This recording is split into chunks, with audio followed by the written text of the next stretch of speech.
4 स्थान दिए। कौन कौन से? दूतम पानम स्त्रिया सोना,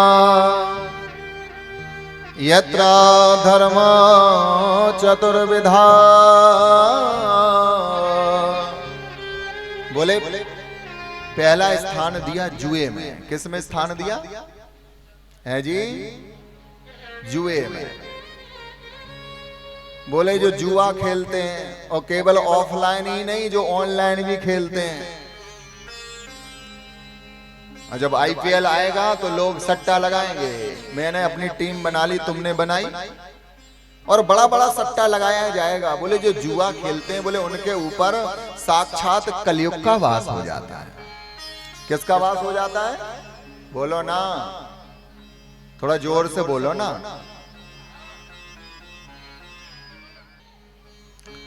अच्छा, जुए में क्यों पाप है? बोले भैया मेरी लक्ष्मी मैं कहीं भी लगाऊं, सही है ना? अरे मैंने धन कमाया है, मैंने अपनी मेहनत से कमाया है, मैं कहीं भी लगा दूं। बोले नहीं भैया, ये लक्ष्मी तुम्हारी नहीं है। लक्ष्मी किसकी है? नारायण की। बोले किसकी पत्नी है? नारायण की। जुआ खेलना इसलिए पाप है कि भैया जुए में हम लक्ष्मी को ही लगाते हैं। किसको लगाते हैं? और लक्ष्मी पत्नी किसकी है? बोलो ना, नारायण की। बोले भैया दूसरे की पत्नी लगा तुम रहे हो जुए में, तुम्हारा क्या अधिकार है? आप गलत जगह पे लक्ष्मी को नहीं लगा सकते, वो उसमें तुम्हारा अधिकार नहीं है। इसलिए पाप है कि आप किसी दूसरे की पत्नी को जुए में लगा रहे हैं। इसलिए जुआ खेलना, बोलो ना, है जी। दूसरा स्थान दिया पानम। बोले जो बैठ के पीते हो, चाहे सुबह हो, चाहे शाम हो, चाहे रात हो, बोले 2-4 मिल जाएं और बस लगाए जा रहे हैं। जाम पर जाम, जाम पर जाम, जाम पर जाम, जाम पर जाम। पीने वालों का तो जवाब ही निराला है भैया। एक व्यक्ति बैठकर पी रहा था, पत्नी का फोन पहुंचा, कहां हो? आज क्या पूरी रात वहीं बैठे रहोगे? बोले सुनो, फोन रख, जाम में फंसा हूं। अब पत्नी ने सोचा हो सकता है कि शहर में जाम लग गया हो, उसमें फंसा होगा। फिर 10 बजे फोन लगाया, जी कहां हो? बोले फोन रख दे, जाम में फंसा हूं। 11 बज गए, 12 बज गए, जाम में ही फंसा है। पत्नी ने सोचा ऐसा कौन सा जाम शहर में लग गया कि ये जाम से बाहर ही नहीं आ पा रहा। पत्नी भी मॉडर्न थी, स्कूटी चलाकर पहुंच गई उसके पास, समझ गई कहां बैठे होंगे। और जैसे दोस्तों के साथ, वो तो बेचारा पी रहा था, लगा हुआ था, चखना भी चल रहा था, पी भी रहा था।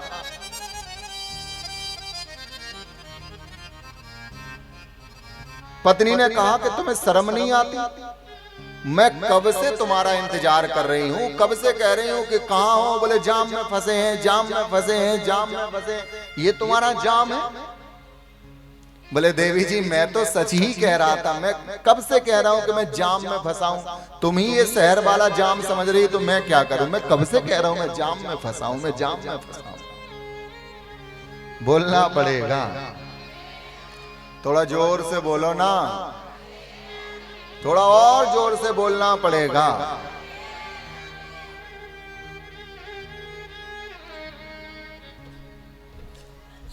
इसलिए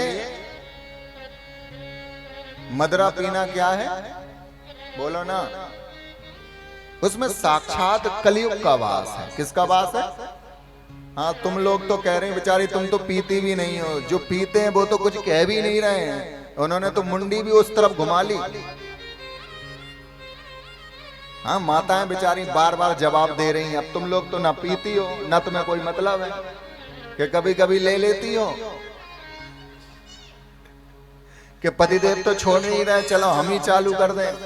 अच्छा, ये सच बात है। मैं एक गांव में गया, छिंदवाड़ा तरफ। वहां एक गांव है, मैं नाम तो नहीं लेना चाहूंगा। वहां शिव महापुराण की कथा हुई। भैया जिस गांव में कथा हुई, बोले पूरे गांव में दारू ही बनती है। मैं तो बड़ा फंस गया। बोले जहां पे मैं रुका उसके चारों तरफ भट्टियां ही भट्टियां। बोले बगल में दारू, इधर दारू, उधर दारू, मैं घर से निकलूं तो दारू। मैंने कहा भाई गजब जगह पे फंस गया हूं, यहीं से महापुराण करनी है मुझे। और मैं जहां भी नजर उठा के देखता हूं वहीं केवल भट्टियां ही भट्टे। बोले पूरे गांव में काम ही एक ही होता है और देसी और बनाई जाती है, वो महुए वाली। अब तो भैया लोग बाग कथा सुनवे आवे तो पी के टन आवे, और आदमी आवे तो आवे, माताएं भी टन होके आवे। हाँ जी, अब मैं ये वाली बात करूं तो माता जी बड़ी खुश हो गए। मैंने माता जी पीती हो? बोले हाँ। बोले जब तक पिए नहीं बोले तो कैसे काम चले? बोले जब घर में बनती है तो बोले पीने में क्या हर्ज है। बोले 50% माताएं भी रोज ले रही हैं, पति तो ले पूरा गांव पे वक्कड़। मैंने भाई जल्दी से महापुराण करो और दक्षिणा पहले ले लो। हाँ नहीं तो बाद में। पर बेचारे हमारे जो यजमान थे वो बाहर रहते थे, वो बड़े अच्छे हैं, उनके घर में कोई नहीं पीता, पर गांव में सब पे वक्कड़। मैंने कथा भी किसे सुना है, सब जाम में बैठे होके भोले बाबा मस्त रहते हैं, पर भोले बाबा तो राम के नाम के नशे में मस्त रहते हैं। ये तो सब नशे में ही है। कुछ भी सुना हो इन्हें, बोलना पड़ेगा, थोड़ा जोर से बोलना पड़ेगा।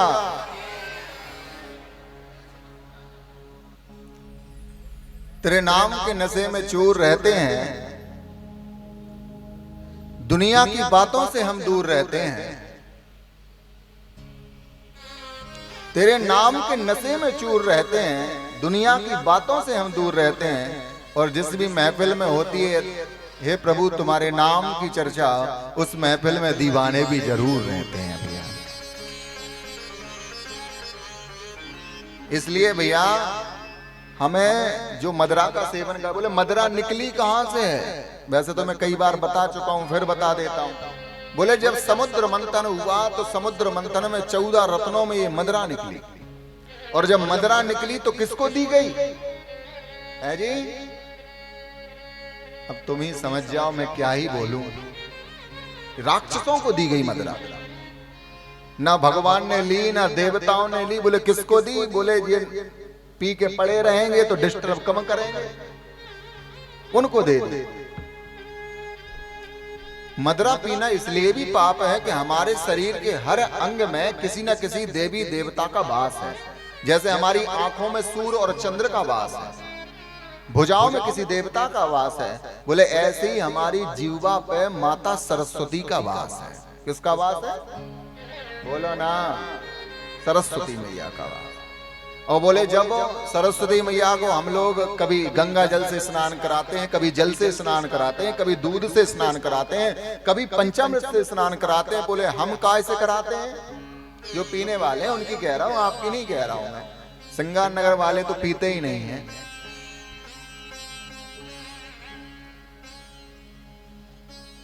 बोले वो पान कराते हैं मदरा से। बोले जब मदरा से पान कराएंगे तो हमारी सरस्वती मैया नाराज हो जाएंगी, और मैया जब नाराज हो जाएंगी तो बुद्धि खराब हो जाएगी। क्या वो खराब हो जाएगी? तो वो कभी कभी ज्यादा हो जाती है तो वो गलियों में और नालियों में पड़े मिलते हैं, होश ही नहीं रहता। पर याद रखना, ये दुनिया के व्यसन को जो पिएगा वो गलियों में और नालियों में पड़ा मिलेगा, पर जो भगवान की इस भक्ति के रस को पान करेगा वो गलियों में नालियों में नहीं, वो बिहारी जी के कदमों में ही जाकर पड़ा मिलेगा। अब ये तुम सोच लो कि नालियों में पड़े मिलना है कि बिहारी जी के चरणों में पड़े मिलना है।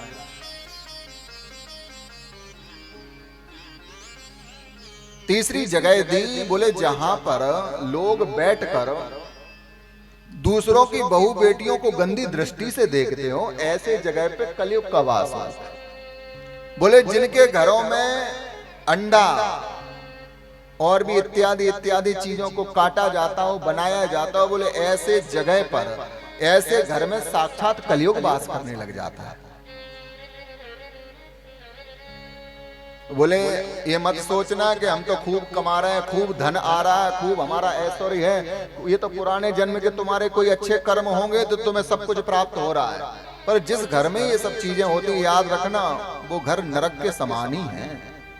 उनमें भूत प्रेतों का वास हो जाता है, कलयुग का साक्षात वास हो जाता है। और उस घर के लोग कभी सुखी रहने वाले नहीं है, कितना भी कमा लें वो। अरे भगवान ने हमारी प्रकृति को कितना सुंदर बनाया है, खाने पीने के लिए क्या क्या नहीं बनाया है, क्या हमारा उन्हीं से पेट भरता है? और लोगों को क्या करें, गाय हमारी माता है, हम गाय को माता मानते हैं, गाय की पूजा करते हैं, 33 कोटि देवता गाय के अंदर विद्यमान होते हैं। पर देखो लोग हमारी गाय माता को काट काट कर भी घरों में खा रहे हैं। कई लोग विरोध भी कर रहे हैं, पर लोग उन्हीं को जेल में डाल देते हैं जो विरोध करते हैं। पर भैया हमारी गाय माता को राष्ट्र माता घोषित होना ही चाहिए। बोलो गौ माता की जय, बोलो लड्डू गोपाल की जय। बोले गाय माता का कितना महत्व है। बोले गाय का दूध हम पीवें तो हमारी बुद्धि प्रखर हो जावे, गाय के दूध से घी बन जावे तो देवता उससे प्रसन्न हो जावे, स्वाहा सुधाकार हो तो उससे प्रसन्न। बोले गाय की कोई ऐसी वस्तु ही नहीं है जो उपयोग में ना आ सके। बोले गाय के गोबर से जिस घर में लेपन होता है, जिस घर में गाय के गोबर से लीपा जाता है, उसमें बोले साक्षात माता लक्ष्मी का वास होता है।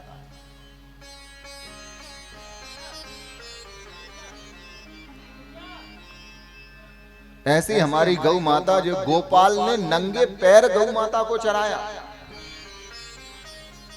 और उन्हीं गौ माता का हम तिरस्कार करते हैं। देखो कैसे भटक रही हैं, कैसे उनका तिरस्कार हो रहा है। हमें चाहिए भैया कि हम कुछ ना कर सकें, चलो हमारे यहाँ जगह तो है नहीं कि हम गौ माता को रख पाए, पर कम से कम एक एक गौ माता का हम लोग संकल्प लें, कम से कम उनकी एक एक की सेवा करें। और यहाँ नहीं हो पा रही सेवा, कहीं बाहर भी नहीं हो पा रही, तो जहाँ गौशाला बनी हुई है, जहाँ लोग सेवा कर रहे हैं, वहां जाकर एक गौ माता को गोद ले ले और उनका पूरा खर्चा देवे। याद रखना, जब हम मर के जाते हैं और नरक पहुंच जाते हैं तो एक बैतरणी नदी होती है। कौन सी नदी होती है, बोलो ना, बैतरणी नदी। और बोले बैतरणी नदी को वो ही पार कर सकता है जिसने गौ माता की सेवा की हो, जिसने जीवन में गौ माता का दान किया हो। बोले वो ही गौ माता मिलती है। जब एक बार जीवन में हम गौ माता का दान कर देते हैं, तो जब हम नरक पहुंच जाएं, कर्म हमारे कुछ बिगड़ जाएं और नरक पहुंच जाएं, वैसे तो गौ माता को जो दान करेगा वो भगवान के चरणों में ही पहुंचेगा। पर जरूरी नहीं है कि इसके बाद हमारे कर्म खराब ना रहे, और कर्म खराब रहेंगे तो नरक तो जाना पड़ेगा। और नरक जाने के बाद भैया जब हमने गौ माता की सेवा की है, गौ माता को दान किया है, तो याद रखना भैया वो गौ माता मिलेंगी और अपनी पूंछ पकड़कर तुम्हें नरक के उस बैतरणी नदी से पार लगा देंगी। हाँ, मत बजाना तुम लोग, तालियों से तो तुम्हारा परहेज है, ऐसा लगता है। तुम्हें अपने पड़ोसी की कसम है, बजाना नहीं। दो चार ने तो बजा दी, बोले पड़ोसी को तो निपटा के ही मानोगी। सबसे बड़ा दुश्मन तो यही है हमारा।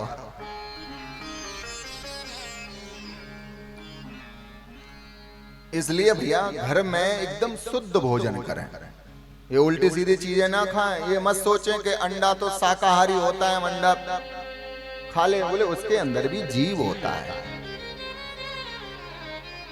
उसके अंदर भी जीव होता है।